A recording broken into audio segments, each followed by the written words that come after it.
O metrô do Rio de Janeiro roncava como um bicho ferido, os trilhos gritando sob o peso das rodas de aço enquanto o trem saía da estação. Era manhã de segunda-feira, hora do rush, e o vagão estava abarrotado. Ombro contra ombro, um mar de rostos cansados e suados. O ar cheirava a café requentado, casacos úmidos de chuva fina e aquele leve toque metálico que só o subterrâneo carioca tem. Os passageiros se espremiam, evitando olhares, cada um perdido em seu próprio mundo, fones de ouvido zumbindo, celulares brilhando ou apenas o vazio fixo do chão sujo.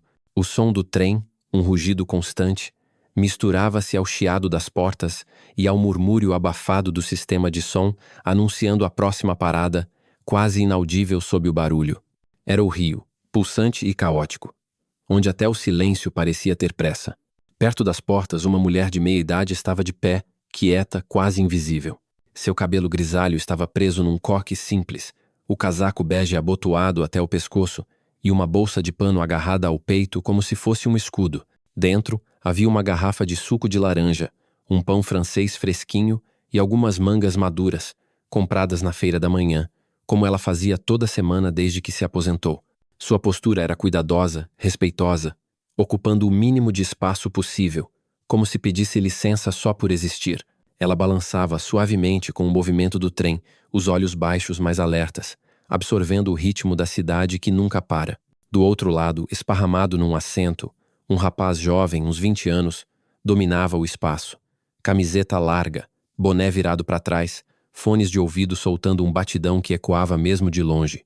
Ele segurava o celular, o brilho da tela refletindo em seus olhos enquanto rolava o feed, alheio ao mundo. Uma perna esticada bloqueava o assento ao lado, e a outra balançava no ritmo da música que só ele ouvia. O lugar vazio ao seu lado parecia um desafio, como se ele dissesse: "Aqui é meu território." A mulher olhou para o assento, hesitou, mas respirou fundo e falou, a voz tão baixa que quase se perdeu no barulho do vagão: "Com licença, será que eu poderia sentar?" O rapaz nem levantou os olhos. "Tá lotado, tia. Quem chega primeiro leva." Ele esticou a perna ainda mais, como se quisesse marcar terreno. Um homem de terno ao lado, óculos de armação fina, notou a cena, ajustou os óculos, mas logo desviou o olhar, fingindo ler algo no celular. Uma adolescente de uniforme escolar, a poucos passos, segurava o celular com força, mas não gravou nada. Ninguém disse uma palavra. A mulher não insistiu. Apenas ficou ali, de pé, balançando com o trem, a bolsa de pano apertada contra o peito. As mangas dentro rolavam levemente, e ela segurava a bolsa com mais força, como se protegesse algo mais que frutas. De repente o trem deu um solavanco, virando uma curva com força.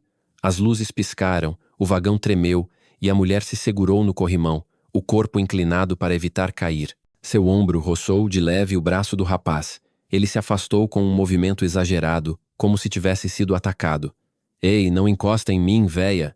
A voz dele cortou o ar alta, agressiva. Algumas cabeças se viraram, olhos curiosos espiando por cima dos celulares, mas logo voltaram a se esconder. A mulher corou, o rosto queimando de vergonha, mas não respondeu. Ela recuou um passo, dando espaço, os dedos apertando a bolsa com mais força. O rapaz riu, um riso seco, e se inclinou para a frente, falando mais alto, como se quisesse um público. "Tá vendo? É assim que funciona no Rio. Cada um por si. Não vem querer espaço que não é seu." O silêncio dos outros era ensurdecedor. Uma senhora mais velha, com um lenço colorido na cabeça, cobriu a boca, mas não falou. Um garoto de jaqueta abriu a boca, hesitou e fechou de novo. A adolescente de uniforme olhou para o celular, os dedos pairando sobre o botão de gravar, mas sem coragem de apertar. O rapaz, sentindo o vazio da multidão como uma vitória, cresceu na arrogância. Ele esticou a mão e tocou a bolsa de pano da mulher, cutucando-a com 2 dedos. "O que tem aí, tia? Algo que vale a pena?" Ele riu, puxando a alça da bolsa com força o suficiente para fazer uma das mangas cair, rolando pelo chão sujo do trem. A mulher se assustou, a voz tremendo. "Por favor, não faça isso." Mas ele não parou. Puxou de novo, agora com mais força, e a garrafa de suco de laranja escorregou, caindo com um baque surdo, seguida do pão, que rolou até parar contra os tênis do rapaz. Ela se abaixou, os joelhos tremendo, tentando recuperar os itens. O rapaz se levantou, alto, imponente, olhando para ela como se fosse um inseto. "Pra que pegar? Tá no chão, é lixo agora." Ele riu, Mas então, num movimento rápido, ergueu a mão e deu um tapa no rosto dela. O som ecoou, um estalo seco que paralisou o vagão. A mulher cambaleou, a mão voando para a bochecha, os olhos arregalados de choque. A bolsa caiu, as mangas rolaram mais longe e a garrafa de suco rachou, deixando um filete de líquido laranja escorrer pelo chão. O silêncio que se seguiu era mais alto que o barulho do trem. Um homem de meia idade tossiu, desconfortável, e desviou o olhar. Uma mãe apertou a filha contra si. A adolescente recuou um passo, o celular ainda na mão, mas sem gravar. Ninguém se mexeu. O rapaz riu alto, virando-se para a multidão como se esperasse aplausos. Tá vendo? É assim que se resolve. Não vem me incomodar. Ele se sentou de novo, pernas abertas, como se nada tivesse acontecido. A mulher, ainda de joelhos, tentou alcançar a manga mais próxima, os dedos tremendo. Sua bochecha estava vermelha, marcada pelo tapa, mas ela não chorou. Apenas continuou, em silêncio, como se a humilhação fosse só mais um peso a carregar. O rapaz olhou para ela e riu de novo. Vai engatinhar agora, é? Só fruta, relaxa. Ele levantou o pé e, com um movimento deliberado, esmagou a manga sob o tênis. O som foi abafado, mas o suco escorreu, manchando o chão como se fosse sangue. A multidão estremeceu. Alguns fecharam os olhos. Outros olharam para o chão. A mulher parou, os olhos fixos na fruta destruída, mas não disse nada. Foi então que, do fundo do vagão, algo mudou. Entre os corpos apertados, os corrimões de metal e o barulho constante, um homem levantou a cabeça. Ele estava lá desde o início, de pé, uma mão no corrimão superior, o corpo relaxado, mas firme, como um jogador esperando a bola na linha de meio campo. Ele usava um boné de aba reta, puxado para baixo, cobrindo metade do rosto, e uma jaqueta jeans desbotada, as mangas gastas pelo tempo. Seus tênis eram simples, mas bem cuidados, e sua postura tinha uma calma que parecia fora de lugar naquele caos. Era Ronaldinho Gaúcho. Ninguém o reconheceu de imediato. Ele não se anunciou, não fez alarde. Apenas observou, os olhos semicerrados sob o boné, absorvendo cada detalhe. O tapa, a bolsa caída, a fruta esmagada, a multidão covarde. Ele viu tudo, e o trem acabava de entrar num túnel escuro, o rugido das rodas ecoando como um tambor de guerra. O vagão balançava, as luzes piscando enquanto o trem mergulhava mais fundo no túnel. A mulher, ainda de joelhos, esticou a mão para pegar a garrafa de suco, agora rachada, mas intacta. O rapaz, sentado acima dela, suspirou alto, como se estivesse entediado. Sério, tia, tá fazendo drama porque é só comida. Ele se inclinou para a frente, os cotovelos nos joelhos, o rosto a poucos centímetros do dela. Levanta, vai, ou quer que eu te ajude? O tom era de deboche, mas havia uma crueldade crua ali, como se ele se alimentasse do silêncio dos outros. A mulher não respondeu. Ela pegou a garrafa, segurando-a com cuidado e tentou alcançar o pão, agora sujo de poeira do chão. O rapaz riu, balançando a cabeça. Patético. Do outro lado do vagão, Ronaldinho começou a se mover. Não foi rápido, não foi agressivo. Ele apenas caminhou, passos firmes, mas leves, como se estivesse dançando com a bola num gramado. A multidão, sem perceber, abriu espaço, como se sentisse que algo estava vindo. Uma mãe puxou o filho para o lado. Um estudante apertou a mochila contra o peito. Uma mulher com o celular na mão parou de digitar, os olhos fixos no homem de boné. O rapaz ainda não o viu. Ele estava ocupado demais, virando-se para a multidão com um sorriso arrogante. Olha essa aí. Achou que ia sentar de graça? No Rio é assim. Quem não luta, não leva. Então uma voz cortou o ar. Baixa, firme, com a cadência de quem sabe que não precisa gritar para ser ouvido. Pega a bolsa. O rapaz piscou, confuso, e virou a cabeça. Ronaldinho estava a 2 passos dele, o boné ainda cobrindo os olhos, mas o olhar era como uma flecha. O rapaz riu, nervoso, tentando manter a pose. Quem é você, cara? O marido dela? Ele se levantou, esticando o corpo para parecer maior. Ronaldinho não se moveu. Apenas repetiu, a voz tão calma que parecia uma ordem natural, como o som da maré subindo na praia. Pega a bolsa e pede desculpas. O vagão pareceu encolher. O ar ficou mais pesado, como se o próprio trem estivesse prendendo a respiração. O rapaz riu de novo, mas o som saiu forçado, rachado. Tá de brincadeira, né? Quem você pensa que é? O rei do morro? Ele olhou ao redor, buscando apoio, mas pela primeira vez, os olhos da multidão não estavam baixos. Eles estavam em Ronaldinho. O rapaz sentiu isso, e sua confiança vacilou, mas ele não podia recuar. Não agora. Ele deu um passo à frente, apontando o dedo para Ronaldinho. Se liga, cara. Aqui é meu espaço. Sai fora. Ronaldinho não respondeu. Ele apenas ficou ali, os braços relaxados, o corpo levemente inclinado, como se estivesse pronto para driblar um zagueiro. Mas seus olhos, agora visíveis sob a aba do boné, brilhavam com uma intensidade que fazia o rapaz hesitar. O silêncio cresceu, engolindo o barulho do trem. E então, do fundo do vagão, duas figuras se levantaram. Dois outros rapazes, amigos do primeiro, um mais forte, com uma corrente dourada no pescoço, e outro magro, com tatuagens subindo pelo braço. Eles se aproximaram, flanqueando o primeiro, como lobo cercando uma presa. O rapaz sorriu, agora mais confiante. Viu? Aqui é nós. E você, Keme? Ninguém? Ronaldinho olhou para os três, um de cada vez, como se estivesse avaliando adversários antes de um clássico. Ele não disse nada, apenas ajustou o boné, um movimento tão sutil que quase passou despercebido. Mas quem estava prestando atenção, e agora todos estavam, viu algo mudar. Era como se o ar ao redor dele tivesse ficado mais fino, mais elétrico. A mulher, ainda de joelhos, levantou os olhos para ele. Seu rosto, marcado pelo tapa, mostrava medo, mas também uma faísca de esperança. Ela sabia quem ele era, e sabia que o jogo estava prestes a mudar. O trem chacoalhava, as luzes piscando enquanto o túnel engolia a luz do dia. O rapaz deu um passo à frente, o peito estufado, os punhos cerrados. Última chance, cara. Sai fora ou vai se arrepender. Ronaldinho inclinou a cabeça. Só um pouco, como se estivesse ouvindo a torcida antes de um pênalti. E então, com a mesma calma de quem chuta uma bola no canto do gol, ele falou: Você já teve sua chance. As palavras não foram gritadas, não foram ameaçadoras. Foram ditas como um fato, como se o sol fosse nascer ou a chuva fosse cair. E naquele momento, todos no vagão souberam. Algo grande estava para acontecer. O metrô rugia pelo túnel, o som das rodas contra os trilhos ecoando como tambores numa batalha invisível. As luzes do vagão piscavam, lançando sombras dançantes sobre os rostos tensos dos passageiros. O ar estava carregado, não só pelo calor abafado do Rio de Janeiro, mas por uma eletricidade que parecia emanar do centro do vagão, onde Ronaldinho Gaúcho estava, de pé, enfrentando três valentões. O boné de aba reta cobria metade de seu rosto, mas os olhos brilhavam com a mesma intensidade de quando ele encarava uma defesa adversária no Maracanã.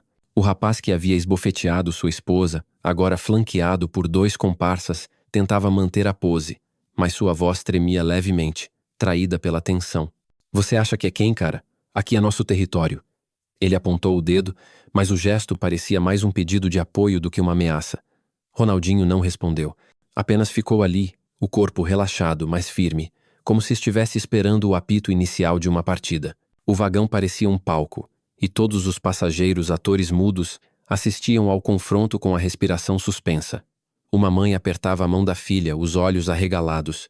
Um homem eterno, agora sem fingir ler o celular, observava com a boca entreaberta. A adolescente de uniforme, que antes hesitara em gravar, agora segurava o celular com as duas mãos, o dedo pairando sobre o botão de vídeo, mas ainda sem coragem de apertar. O rapaz principal, sentindo o peso dos olhares, riu alto, tentando recuperar o controle. Tá vendo, galera? Esse cara acha que é o dono do pedaço, mas aqui no Rio a gente não respeita a pose. Ele deu um passo à frente, os punhos cerrados, e seus comparsas o seguiram, o mais forte à direita, com uma corrente dourada brilhando no pescoço, e o mais magro à esquerda, as tatuagens subindo pelo braço como cobras. Ronaldinho olhou para os três, um de cada vez, como se estivesse mapeando o campo antes de um contra-ataque. Ele não disse nada, apenas ajustou o peso do corpo, um movimento tão sutil que só quem já o viu jogar perceberia. Era o mesmo equilíbrio que ele usava para driblar zagueiros. Pega a bolsa e pede desculpas. Ronaldinho repetiu, a voz tão calma que parecia flutuar sobre o barulho do trem. O rapaz riu, mas o som saiu forçado, como se ele soubesse que estava perdendo terreno. Você tá louco, velho? Pede desculpas por quê? Por ela ter invadido meu espaço? Ele virou-se para a multidão, buscando apoio, mas os olhos que encontrou não eram mais indiferentes. Alguns passageiros começavam a murmurar, e uma voz baixa, quase inaudível, veio do fundo. É ele, é o Ronaldinho. O nome passou de boca em boca, como uma brisa que ganha força, e o rapaz sentiu o chão tremer sob seus pés. Ele balançou a cabeça, tentando ignorar. Ronaldinho, aquele cara do futebol, tá de sacanagem. Ele deu um passo à frente, empurrando o peito de Ronaldinho com as duas mãos, como se quisesse provar que não tinha medo. Mas Ronaldinho não caiu. Ele recuou meio passo, não por fraqueza, mas como quem deixa a bola rolar para enganar o adversário.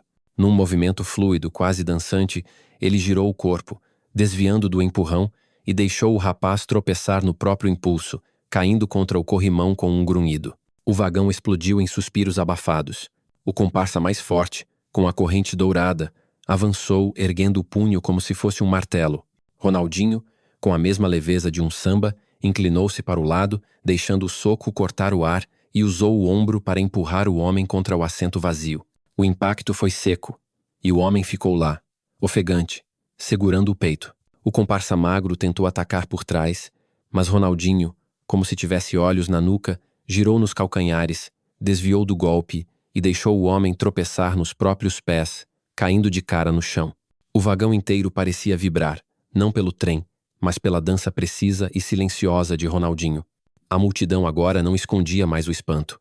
Um garoto de boné segurando uma mochila sussurrou para o amigo: "Cara, é ele mesmo, o Ronaldinho Gaúcho." Uma mulher mais velha, com um lenço colorido, murmurou: "Eu sabia, só ele se move assim."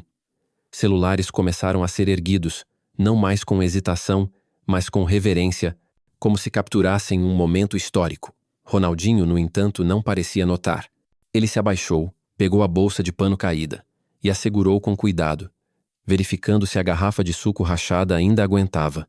Então olhou para sua esposa, que estava de pé, a poucos metros, a bochecha ainda vermelha do tapa, mas os olhos firmes, cheios de confiança. "Você tá bem?"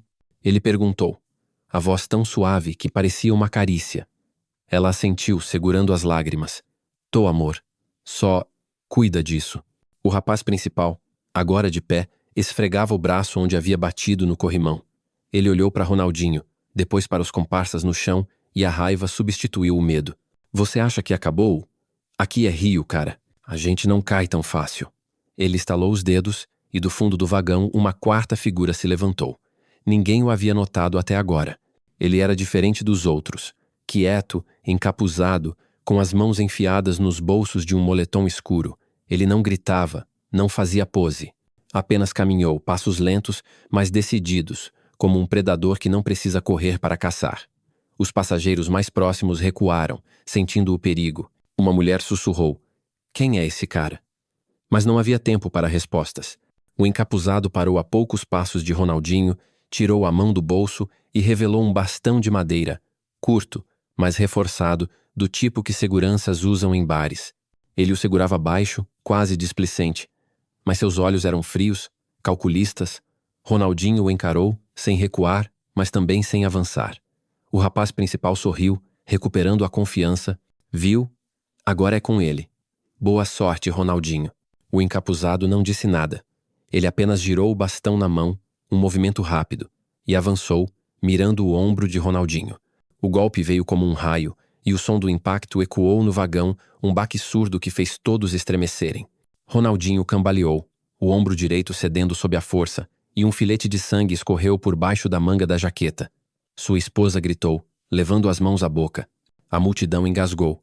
Alguns celulares caíram das mãos trêmulas. O encapuzado recuou um passo, o bastão ainda na mão, o rosto impassível. Ele não comemorou, não riu.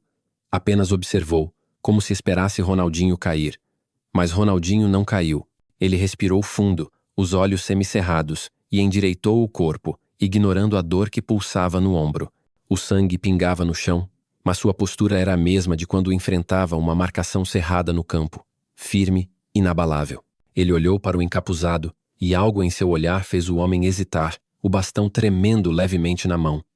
"Larga isso", Ronaldinho disse, a voz baixa, mas carregada de autoridade. O encapuzado riu, um som seco, e ergueu o bastão novamente, agora mirando a cabeça. Mas Ronaldinho era mais rápido.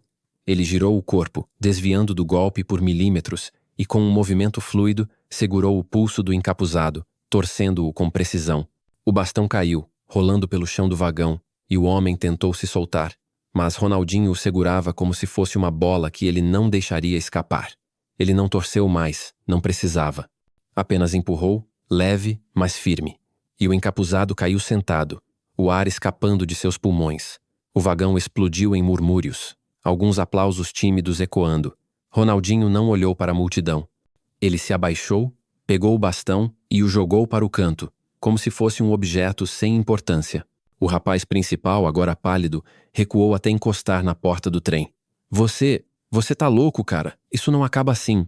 Ele olhou para os comparsas, mas o forte ainda estava ofegante. O magro mal conseguia se levantar, e o encapuzado, agora sem o bastão, parecia perdido.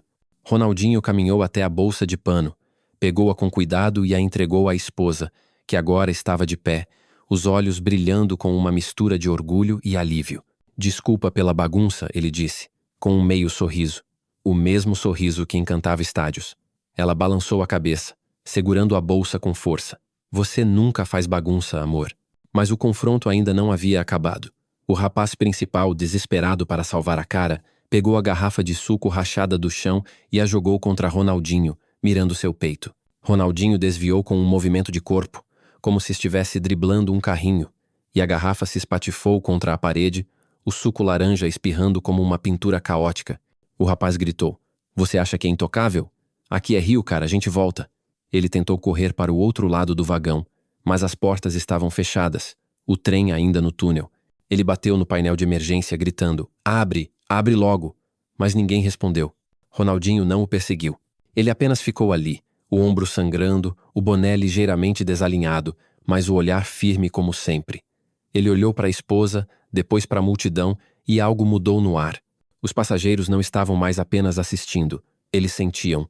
Uma mulher de meia idade, com brincos dourados, sussurrou: Ele não tá lutando por ele, tá lutando por ela. Um garoto com uma camiseta do Flamengo disse ao amigo: Cara, é o Ronaldinho, ele não perde. E, pela primeira vez, o vagão parecia vivo, não mais preso no medo ou na indiferença. Ronaldinho caminhou até o rapaz que agora estava encurralado contra a porta, as mãos erguidas, não em rendição, mas em pânico. Tá bom, eu pego a bolsa, cara, relaxa. Ele se abaixou, trêmulo, e pegou o pão sujo do chão, segurando-o como se fosse uma oferenda. Ronaldinho o encarou, os olhos tão intensos que o rapaz deixou o pão cair de novo gaguejando. Foi mal,